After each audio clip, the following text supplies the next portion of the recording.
Memelas banget, siapakah penolong penghibur itu? Saya Pendeta Tan Honai dari Gereja Alkitab Allah Esa Firman Utama Gaifu. Dalam bingkai Indonesia Pancasila, saling toleransi, saling menghargai ya. Kok memelas banget ya, ada kelompok yang mohon-mohon, memelas banget ya. Itu yang dimaksud penghibur, yang dimaksud penolong, itu adalah tokoh kami, Pak.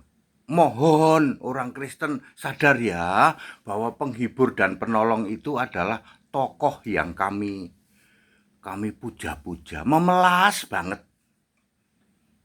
Ini agama apa ya? Memelas banget, mohon-mohon.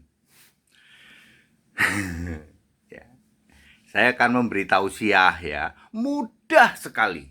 Kalau Anda paham, pikiran dibuka, mengerti si kitab suci, mudah sekali. Perhatikan Yohanes 14 ayat 16 menulis tentang seorang penolong. Ingat, P-nya huruf besar, bukan penolong, P-nya huruf kecil. Kalau P-nya huruf besar itu pasti ilahi. Yang dimaksud adalah roh kebenaran. Yohanes 14 ayat 16 dan 17. Seorang penolong, P-nya huruf besar.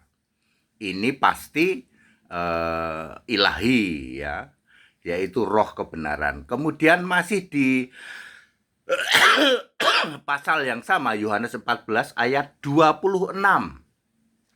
Di situ ditulis tentang penghibur, P-nya huruf besar. Pasti ini ilahi, bukan penghibur penyanyi dangdut gitu ya. Anda kan memahami penghibur itu penyanyi dangdut ya. Apa itu penghibur? Yaitu Roh Kudus, P-nya huruf besar. Yohanes 15 ayat 26. Ya, penghibur adalah roh kebenaran. Lah sudah clear. Penolong itu roh kebenaran, penghibur itu Roh Kudus. Penghibur adalah roh kebenaran. Berarti penghibur, penolong, Roh Kudus, roh kebenaran. Bukan tokohmu. Nggak usah memelas deh, mohon-mohon. Ya, agama kok mohon-mohon kepada keyakinan lain. Mohon dong orang Kristen yang ditulis penghibur, penolong, roh kebenaran, Roh Kudus adalah tokoh kami. Itu P-nya huruf besar ya. Penolong P-nya huruf besar, penghibur P-nya huruf besar, Roh Kudus R dan K-nya huruf besar, roh kebenaran adalah R dan K-nya huruf besar. Ini pasti ilahi. Siapakah itu? Roh Kudus. Roh Kudus itu siapa? Roh Yesus. Ya, Roh Yesus sendiri di dalam kisah 6, kisah berapa ya? 13 ya. 13 ayat 6 dan 7. Roh Kudus, Roh Yesus. Sama ya, seperti itu. Jadi gimana dong Pak? Ya mohon maaf deh, nggak usah memelas gitu deh. Ya, agama kok memelas mohon-mohon. Ya, udah kamu imani kitabmu sendiri, kamu pelajari kitabmu sendiri. Ya, nggak usah mohon dong. Memelas amat sih, ya. Mari muliakanlah Yesus Tuhan Allah yang maha kuasa. Dia di tahta surga, Dia Alfa Omega. Mari muliakanlah Dia. Pujian, hormat dan kemuliaan bagi Yesus Tuhan dan Allah, dulu, sekarang, dan selamanya. Pujian, hormat dan kemuliaan bagi Yesus Tuhan dan Allah, selama-lamanya.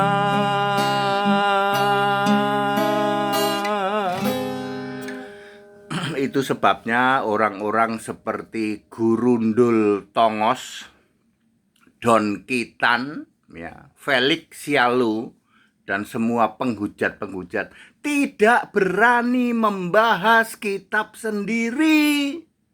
Nggak berani membahas agama sendiri. Kenapa, Pak? Karena mereka sudah tahu. Ya, kitabnya gugur, Allahnya gugur, tokohnya gugur.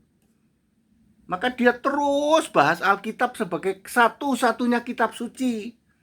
Ya, Yesus sebagai satu-satunya Tuhan Allah, dia bahas terus, dia obok-obok terus.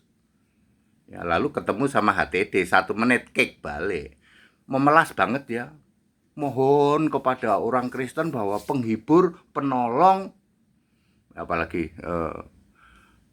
roh kebenaran, Roh Kudus adalah tokoh kami. Memelas banget sih. Ya.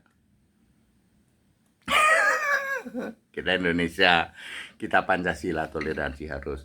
Ya, makanya Gurundul Tongos, Don Kitan, Felix Sialu, bahas agamamu sendiri, bahas kitabmu sendiri. HTD lebih pinter dari kamu, tak kasih tahu. Ya. Kita Indonesia, kita Pancasila, toleransi harus. Ya. Demikian tausiah dari Pendeta HTD 1 menit sebenarnya ya Pak, sebenarnya 1 menit. Karena ayatnya sudah jelas, Yohanes 14 ayat 16, lalu ayat 26, lalu Yohanes 15 ayat 26. Udah clear itu, apa yang disebut penghibur, penolong, Roh Kudus, Roh kebenaran. Yesus, Roh, itu dia. Haleluya. Amin.